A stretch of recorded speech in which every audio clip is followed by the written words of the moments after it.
இன்றே டவுன்லோட் செய்து உங்கள் ஃபேவரட் ஷோக்களை என்ஜாய் பண்ணுங்க. பத்மா, சீர் வேணும்னு கேட்டல, போதுமா? இது தீபாவளி சீரு, பொங்கல் சீரு, ஆடி சீரு எல்லாத்துக்கும் சேர்த்து சீரு கொண்டு வந்திருக்காங்க. இதெல்லாம் எடுத்துட்டு போய் வைக்கிறதுக்கே உங்க ரூம்ல இடம் பத்தாது. இது போதுமா இல்ல இன்னும் கொண்டு வர சொல்லணுமா?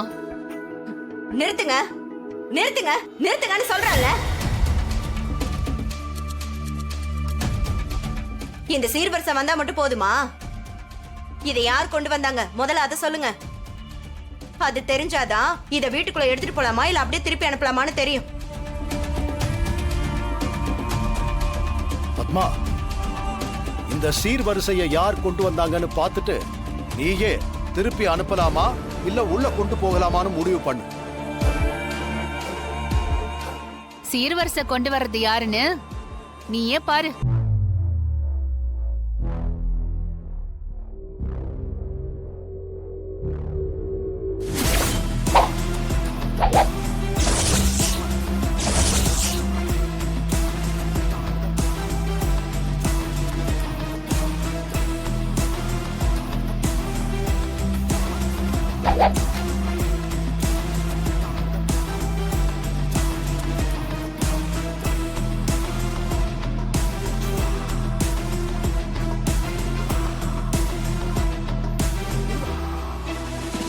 என்ன பத்மா, சீர்வரிசையெல்லாம் போதுமா? நினைச்சேன் இந்த மாதிரி ஏடா கூடமா லூசுத்தனம் செய்வீங்கன்ட்டு. நினைச்ச மாதிரியே தான் பண்ணிருக்கீங்க. ஏன் உங்களுக்கு இந்த தேவையில்லாத வேலை? நீங்க இவளுக்கு மாமனார் முறை வேணும். நீங்க எதுக்காக இதையெல்லாம் கொண்டு வந்திருக்கீங்க?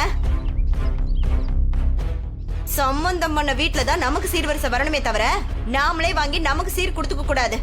இந்த அறிவு கூட உங்களுக்கு கிடையாதா?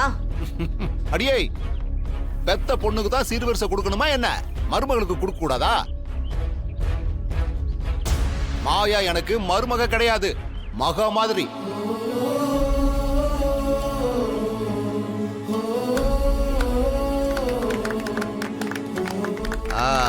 இப்ப என்ன இவர் பெருசா பேசிட்டாருன்னு கை தட்டுறீங்க? இப்ப சொன்னாரு பாத்தியா? எல்லா குடும்பமும் வீட்டுக்கு வர மருமகளை வெறும் மருமகளா மட்டும் பார்க்க கூடாது, அவளை மகளா பாக்கணும்னு. அதுக்காக தான் கை தட்டினேன். மாயாவுக்கு அப்பாவா இதெல்லாம் கொண்டு வந்திருக்காருல, வாங்கிக்கோ.